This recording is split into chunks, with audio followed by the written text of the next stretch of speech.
Hi hello నమస్తే welcome to Dhatri TV. నేను మీ స్వాతి చౌహాన్. ఈ రోజు మనతో ఉన్నారు ఉషా వేమూరి గారు. బేసిక్గా రిలేషన్షిప్స్, ఈ రోజుల్లో రిలేషన్షిప్స్ చాలా మంది ఈగోలకు యాటిట్యూడ్లకు పోయి బ్రేక్ చేసుకుంటున్నారు. చిన్న చిన్న వాటికి బ్రేక్ చేసుకోవడం లైక్ అలా అవుతుంది కదా. సో మనం రిలేషన్షిప్స్ గురించి అడిగి తెలుసుకుందాం. Hello ma'am. హలో మ్యామ్, ఈ రోజుల్లో చాలామంది ఏంటంటే స్టెబిలిటీ లేదు. ఫస్ట్ థింగ్, స్టెబిలిటీ లేకుండా ఈగోలోకి వెళ్ళిపోతారు, యాటిట్యూడ్లోకి వెళ్ళిపోయి నువ్వా నేనా అన్నట్టు అయిపోయి అన్ని రిలేషన్స్ బ్రేక్ చేసుకుంటున్నారు. అంటే ఒకప్పుడు ఒక రిలేషన్షిప్ బ్రేక్ అవుతుంది అంటే పెద్దవాళ్ళు కలిపేవారు, కానీ ఇప్పుడు అలా లేదు, పెద్దవాళ్ళు కూడా విడదీసేస్తున్నారు. సో దీనికి మీరు ఏం చెప్తారు? అసలు రిలేషన్షిప్ అంటే ఏంటంటేనమ్మా, ఒక దానికి ఎట్లా అయితే మనము ఎడ్యుకేషన్లో కెరియర్లో ఒక్కొక్క మెట్టు ఎక్కుకుంటూ వెళ్తాము, రిలేషన్షిప్ కూడా ఎప్పుడూ కూడా రెండు వైపుల నుంచి ఇద్దరూ కూడా కాన్షియస్గా అది బాగా మెయింటైన్ చేయడానికి వర్క్ చేయాలి. ఏ రిలేషన్షిప్ అయినా వన్ వే ట్రాఫిక్ కాదు అది కదా. ఇప్పుడు ఎందుకంటే అటువైపు వాళ్ళు మనకి రెస్పాన్స్ చేసిన దీన్ని బట్టి మన రెస్పాన్స్ ఉంటుంది, టూ సైడ్ ఎఫర్ట్ ఉండాలి. కాబట్టి ఒకవైపే ఎంతవరకు అని మనం చేస్తూ ఉండలేము. కాకపోతే ఈ రోజులకి పాతకాలంకి రిలేషన్షిప్స్లో కనుక మనము మార్పు చూస్తుంటే, పెద్దవాళ్ళు ఎలా ఉంటున్నారో 2-3 జనరేషన్స్ కలిసి ఉండేవాళ్ళు, అత్తయ్యలు ఉండేవాళ్ళు, బాబాయిలు ఉండేవాళ్ళు, అందరూ కలిసి ఉండేవాళ్ళు. అలాంటి ఇంట్లో పిల్లలు పెరిగేవాళ్ళు. పెరిగినప్పుడు వాళ్ళకి ఎలా ఉంటుంది, అందరూ చెప్పకల్లా చూస్తూ ఉన్నప్పుడు వాళ్ళకి తెలుస్తుంది. అంటే అసలు ఎలా ఉంటున్నారు, ఒకవేళ వాళ్ళు నడుచుకుంటున్నారో వాళ్ళని చూసి పిల్లలు కూడా, ఒకవేళ ఏదైనా అవసరమైనా కూడా అలాంటప్పుడు పెద్దవాళ్ళు ఎవరైనా వాళ్ళ అనుభవంతో చెప్తే పిల్లలు వినేవాళ్ళు. ఇప్పుడు ఏమైపోతుంది, చాలా మనకి ఎకనామికల్గా, తర్వాత కల్చరల్గా, సొసైటీ పరంగా కూడా, పొలిటికల్గా చాలా రకాలుగా మార్పులు వచ్చేసాయి ఫ్యామిలీ సిస్టమ్స్లో. ఇప్పుడు మనకున్నది న్యూక్లియస్ ఫ్యామిలీస్ కదా, పేరెంట్స్ పిల్లలు అంతే. గ్రాండ్ పేరెంట్స్ వీళ్ళతో ఉండడం అట్లా ఉండదు. పిల్లలు కూడా ఒక వయసు వచ్చాక పెద్దవాళ్ళతో ఉండడానికి కుదరట్లేదు, ఇష్టపట్టలేదు కూడా. ఎందుకంటే ఇప్పుడు వాళ్ళు బెటర్ ప్రాస్పెక్ట్ కోసం, లేకపోతే చిన్న ఊరులో ఉన్న వాళ్ళేమో సిటీలకి రావాలనుకోవడం, మైగ్రేషన్.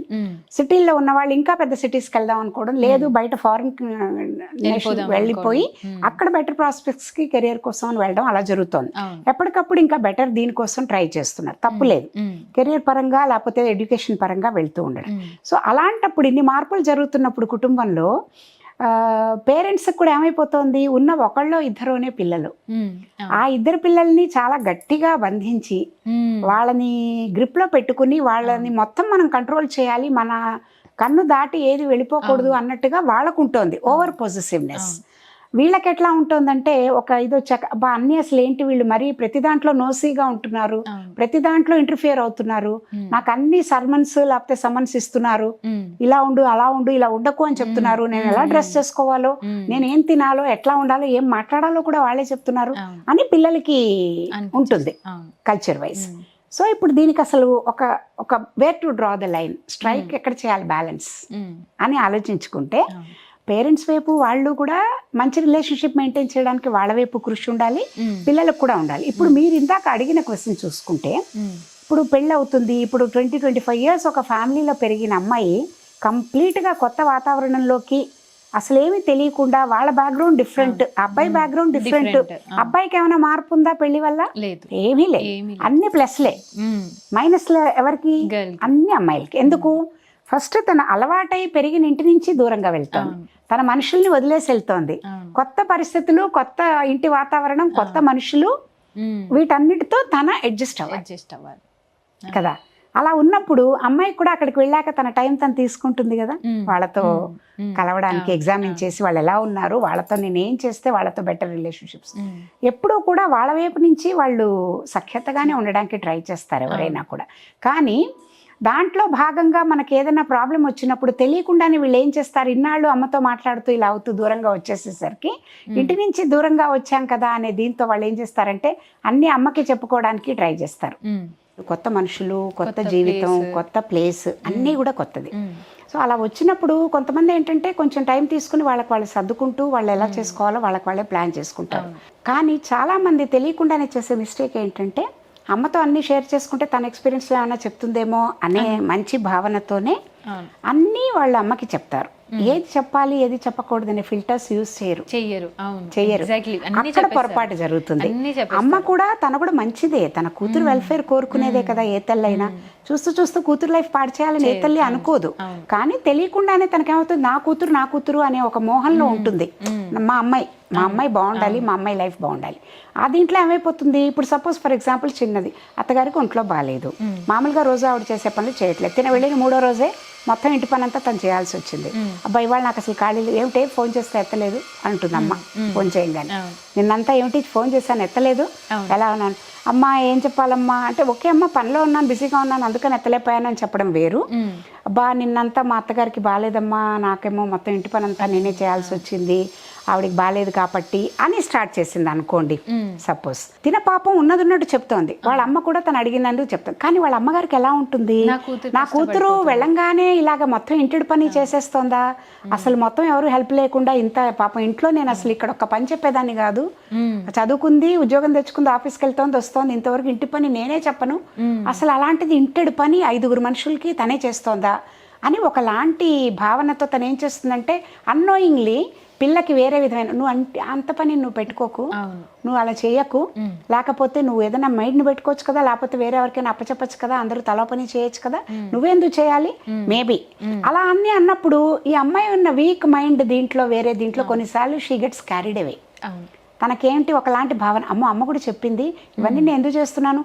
నాకు తెలుసు చాలామంది కొత్తగా పెళ్ళి వెళ్ళిన పిల్లలు అమ్మాయిలు విడిగా ఉంటే హస్బెండ్ అండ్ వైఫ్ వాళ్ళ తిప్పలు వాళ్ళు పడతారు, ఒకళ్ళకోళ్ళు ఏదో తెలిసినవి చేసుకుంటారు, చేసుకునే టైం లేకపోతే ఓపిక లేకపోతే బయట నుంచి తెచ్చుకుంటారు, తింటారు, ఆర్డర్ చేసుకుంటారు, వాళ్ళ ఇష్టం వాళ్ళది.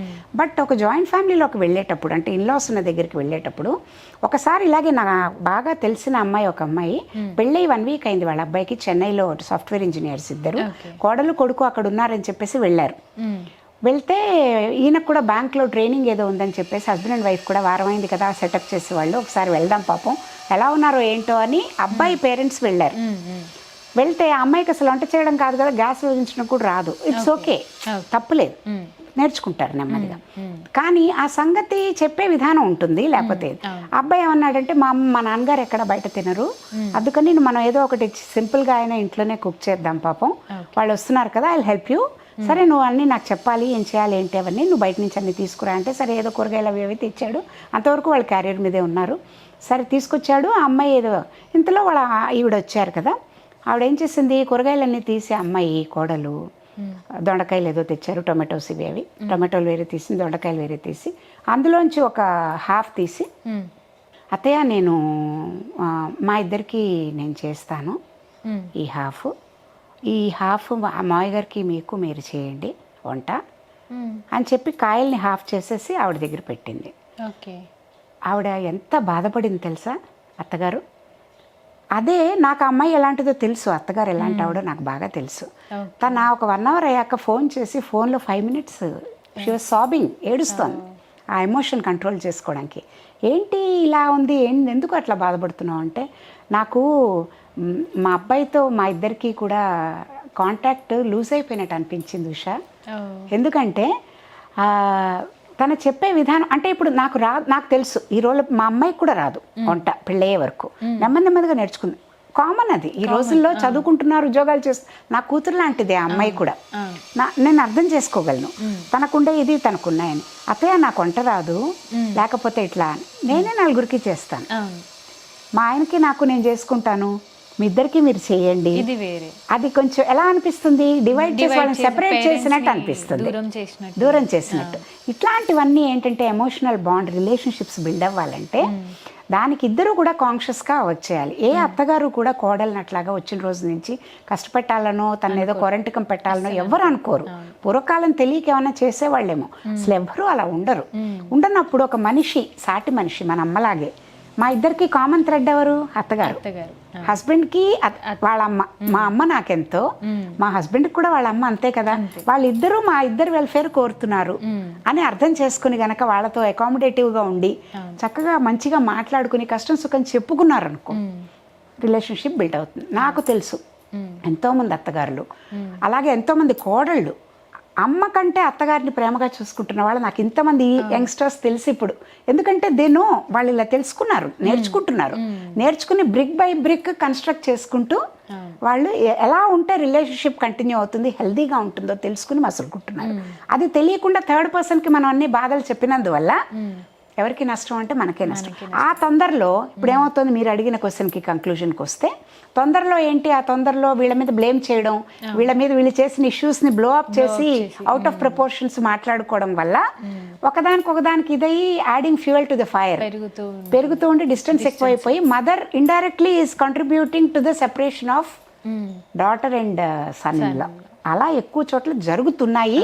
అన్నిటికీ ఒకటే సూత్రం కాదు. ఏ రిలేషన్షిప్ కైనా కూడా అమ్మాయికి అబ్బాయికి విజ్ఞత ఉండాలి. విజ్ఞత ఉండి నాకేది ఇంపార్టెంట్, చెప్తున్న దాంట్లో థర్డ్ పర్సన్గా తను చెప్తున్న దాంట్లో నేనేం తనకు చెప్పాలి, తను చెప్పిన దాంట్లో అడ్వైస్ తీసుకోవాలి అనే విజ్ఞత కనుక వాళ్ళకుండి అందరినీ సమంగా చూసి ఇష్యూని ఫోకస్ చేయాలి తప్ప పర్సన్ ఎప్పుడు జడ్జ్ చేస్తూ ఫోకస్ చేయకూడదు అనేది నేర్చుకుంటే హెల్దీ రిలేషన్షిప్స్ ఏదైనా అవ్వచ్చు, హస్బెండ్ అండ్ వైఫే అవ్వక్కర్లేదు, ఫ్రెండ్స్ మధ్యలో కూడా అవ్వచ్చు. లక్ష్మణ రేఖ ఏది దాటకుండా ఉండాలో ప్రతి వాళ్ళు తెలుసుకోవాలి. Okay, thank you so much ma'am. అసలు ఇంత క్లియర్గా ఎక్స్ప్లెయిన్ చేశారు. Thank you so much. మరిన్ని అప్డేట్స్ కోసం చూస్తూనే ఉండండి ధాత్రి టీవీ.